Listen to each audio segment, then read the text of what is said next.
भयंकर बवंडर, ईरान और अमेरिका के बीच अनलिमिटेड गदर, महाविनाशक बॉम्बर से प्रहार करने को बेकरार बाइडन, सऊदी अरब, इजराइल, इजिप्ट ने भेजे फाइटर जेट। दोस्तों, कुछ वक्त पहले इजराइल के प्रधानमंत्री बेनेट ने ईरान को क्लियर अल्टीमेटम दिया था कि वो न्यूक्लियर प्रोग्राम को नहीं रोकता है तो उसके खात्मे के लिए वो कोई भी कदम उठा सकता है। तो दूसरी ओर ईरान के नए चीफ रईसी ने भी इजराइल को अंजाम भुगतने की चेतावनी दे डाली। और दोस्तों, इसके बाद जो कुछ हो रहा है, जिस वजह से इन दो जानी दुश्मनों के बीच महायुद्ध का खतरा मंडराने लगा है, क्योंकि ईरान और इजराइल में निजाम बदल चुके हैं और अब बारूदी सनक पहले से भी ज्यादा बढ़ चुकी है। ये देश क्या कुछ करने वाले हैं उसके बारे में मैं आपको बताने वाला हूँ। लेकिन दोस्तों, उससे पहले आग में कूदे अमेरिका का भौकाल बता देता हूँ, जिसने अब पूरी की पूरी तस्वीर ही बदल दी है, क्योंकि उसके साथ सऊदी अरब और इजिप्ट भी कोहराम मचाने के लिए बेताब दिख रहे हैं। यानी दोस्तों, खाड़ी देशों में एक बार फिर से तनाव बढ़ चुका है। और इसी बीच अमेरिकी विदेश मंत्री ने कहा है कि यदि ईरान अमेरिका की बात नहीं मानता तो फिर अमेरिका ईरान के खिलाफ सैन्य कार्रवाई को अंजाम देने से गुरेज नहीं करेगा। बड़ी बात तो यह है कि बाइडेन ने अमेरिका के अपने सबसे घातक बॉम्बर्स को भी ईरान के सीमा के पास भेज दिया है और इस काम में उसका साथ दे रहा है उसका सबसे बड़ा दोस्त और ईरान का दुश्मन नंबर 1 इजराइल। लिहाजा एक बार फिर से मिडिल ईस्ट उबलने को तैयार है। यानी दोस्तों, भारत के दो दोस्त आपस में भयंकर जंग को बेताब हैं। लिहाजा मोदी क्या कुछ करने वाले हैं? मोदी खुद इजराइल के पीएम से मुलाकात करने वाले हैं। तो ईरान ने इजराइल से दूर रहने के लिए कहा है। और क्या अमेरिका ईरान पर हमला बोल देगा? क्योंकि इस बार मामला आर या पार का दिख रहा है। ये तमाम बातें मैं आपको बताने वाला हूँ। लिहाजा दोस्तों, वीडियो पूरा देखिए और आप इस मामले में क्या कुछ सोचते हैं मुझे जरूर बताइएगा।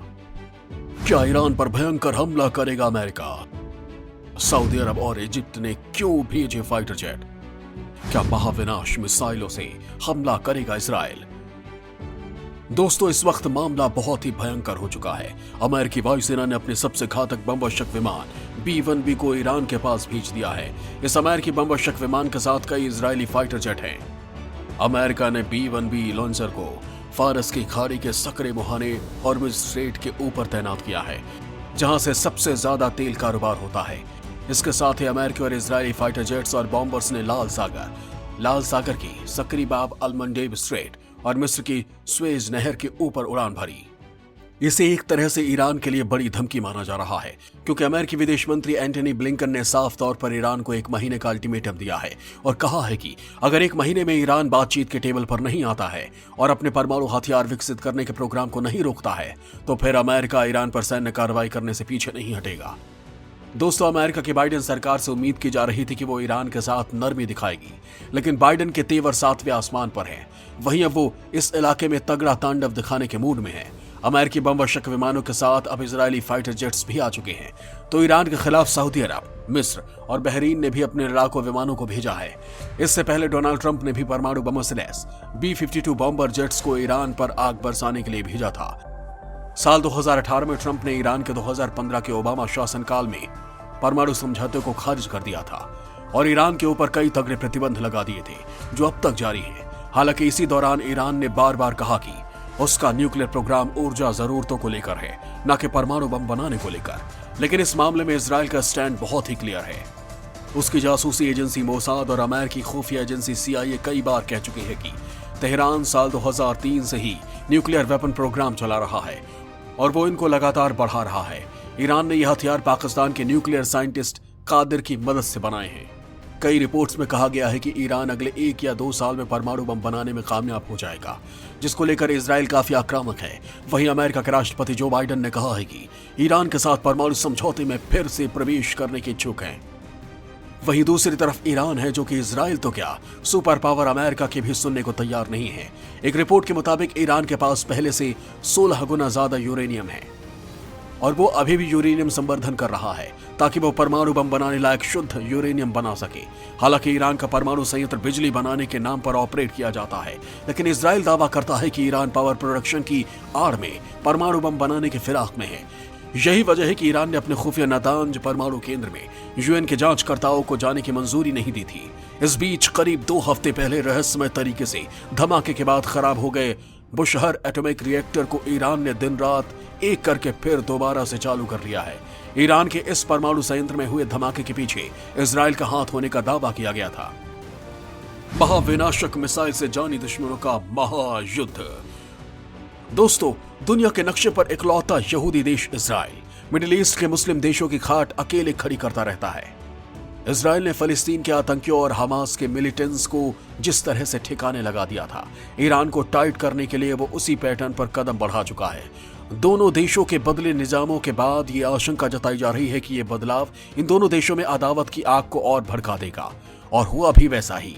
इंतकाम की आग में झुलसते इजराइल और ईरान अपनी बेलगाम ताकत की नुमाइश करने का मौका नहीं छोड़ रहे। ईरान का कट्टर राष्ट्रपति इब्राहिम रईसी ने बैलिस्टिक मिसाइल कार्यक्रम पर कोई भी समझौता न करने का ऐलान कर अपने जंगी मंसूबे सरेआम कर दिए हैं। वहीं दूसरी ओर इजराइल ने भी अपनी नई और घातक मिसाइल से अपने जानी दुश्मन को उसकी हद बता दी है। ईरान को सबक सिखाने वाली धमकियों और फिलिस्तीन से बारूदी जंग के बीच इजरायली रक्षा मंत्री ने कुछ दिन पहले ही 5वीं पीढ़ी के विनाशक अग्नि अस्त्र को अपने जंगी बेड़े में शामिल किया, तो दुश्मन की मिसाइलों को आसमान में ही खाक करने के लिए नए missile defence system iron beam को लॉन्च किया है। तो वहीं नई मिसाइल सी ब्रेकर ने तो तहलका ही मचा दिया है। समुद्र हो या जमीन, टारगेट को तबाह और बर्बाद करने वाली इस शत्रु संहारक मिसाइल को कहीं से भी फायर किया जा सकता है। पलक झपकते ही सी ब्रेकर मिसाइल फिलिस्तीन में मौजूद हमास के आतंकी अड्डों को कब्रिस्तान में तब्दील कर सकती हैं। 5th जनरेशन के सी ब्रेकर को कुछ इसी तरह जमीन पर मौजूद किसी भी सैन्य ठिकाने से या फिर किसी युद्धपोत से फायर किया जा सकता है। 300 किलोमीटर तक दुश्मन पर मौत बनकर बरसने वाली ये मिसाइल बिना किसी चूक हमास के अड्डों को खाक में बदल देती।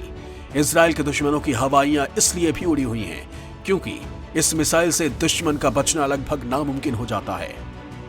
सी Breaker missile electro optics, computer vision, artificial intelligence और निर्णय लेने वाली एल्गोरिथम से लैस है। ऐसे में अगर आखिरी समय में भी मिसाइल को अपना लक्ष्य बदलना पड़े तो इससे कोई परेशानी नहीं होगी। इजराइल की तूफानी रफ्तार ने उड़ाई ईरान की नींद। अब ईरानी फोर्स ने भी बढ़ाई मिसाइल पावर। दोस्तों, बेशक अमेरिकी प्रतिबंधों के कारण ईरान की अर्थव्यवस्था डावाडोल है, लेकिन उसकी वायुसेना ने भी हवाई युद्ध अभ्यास शुरू किया है। इजराइल की बढ़ती ताकत के बीच ईरान भी लगातार अपनी मिसाइलों के जखीरे में गुपचुप तरीके से इजाफा कर रहा है। ईरान अपनी मिसाइल्स की ताकत भी बढ़ा रहा है। ईरान के पास तमाम तरह की मिसाइलें हैं। हालांकि पूरी तरह से हर एक मिसाइल के बारे में नहीं पता, लेकिन ईरान ने सार्वजनिक तौर पर जितनी जानकारी दुनिया को बताई है उनमें छोटी दूरी से लेकर मध्यम दूरी तक और लंबी दूरी तक मिसाइल्स शामिल हैं।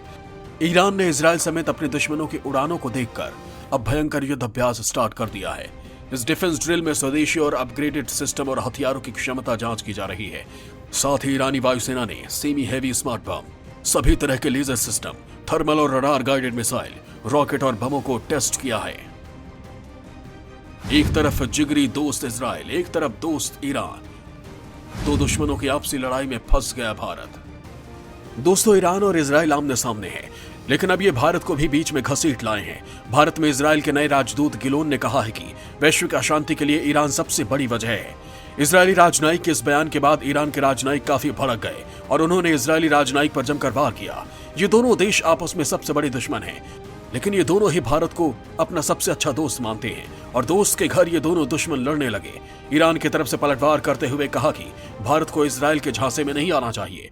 और दोस्तों, यहीं से भारत के लिए धर्म संकट बन गया है, क्योंकि ईरान और इजराइल के बीच ये जुबानी जंग ही नहीं बल्कि हथियारों की भयंकर जंग हो सकती है। और इजराइल में जिस तरह का आक्रामक युद्ध अभ्यास किया गया है उसने लड़ाई की आशंका को और बढ़ा दिया है। दोस्तों, इजराइल की धरती पर अब तक के सबसे बड़े युद्ध अभ्यास को अंजाम दिया गया है और इजराइल के गठन के बाद ये पहला मौका है जब 8 सुपर पावर्स ने इजराइल में सबसे बड़ा युद्ध अभ्यास ब्लू फ्लैग 2021 को अंजाम दिया, जिसमें बाकायदा भारत ने भी शिरकत की है। तो वहीं मोदी की इजरायली पीएम बेनेट के साथ भी मीटिंग होने वाली है। ऐसे में सवाल ये उठता है कि युद्ध में भारत किसका साथ देगा। खैर, इजराइल वो देश रहा है जिसने भारत के हर युद्ध के दौरान मदद की, वो भी तब जब पूरी दुनिया ही विरोध में खड़ी हो गई थी। चूंकि इजराइल के साथ अमेरिका और सऊदी अरब भी खड़े हैं, तो वहीं ईरान का झुकाव रूस और चीन की तरफ ज्यादा है। लिहाजा ये पूरी संभावना है कि भारत इजराइल का ही साथ देगा या फिर तटस्थ रहेगा। लेकिन ईरान और इजराइल के बीच जो विवाद आप देख रहे हैं वो अब विकराल हो चला है। इजराइल साफ शब्दों में कह चुका है कि वो किसी भी हालत में ईरान को न्यूक्लियर हथियार नहीं बनाने देगा। और दोस्तों, ईरान के सबसे बड़े परमाणु वैज्ञानिक मोहसिन फखरीजादे की हत्या भी इजरायली स्नाइपर्स ने ही की थी। इसके लिए इजराइल ने अमेरिकी आर्टिफिशियल इंटेलिजेंस का इस्तेमाल कर बहुत बड़ा मिशन चलाया था। पिछले महीने ही खुलासा हुआ था कि इजरायली स्नाइपर ने करीब 1400 किलोमीटर की दूरी से ईरान के परमाणु वैज्ञानिक की हत्या की थी। लिहाजा आप समझ सकते हैं कि आने वाले वक्त में इजराइल ईरान विवाद किस मोड़ पर जा सकता है, और अगर युद्ध होता है तो फिर ये लड़ाई दुनिया के लिए कितनी विनाशकारी साबित हो सकती है।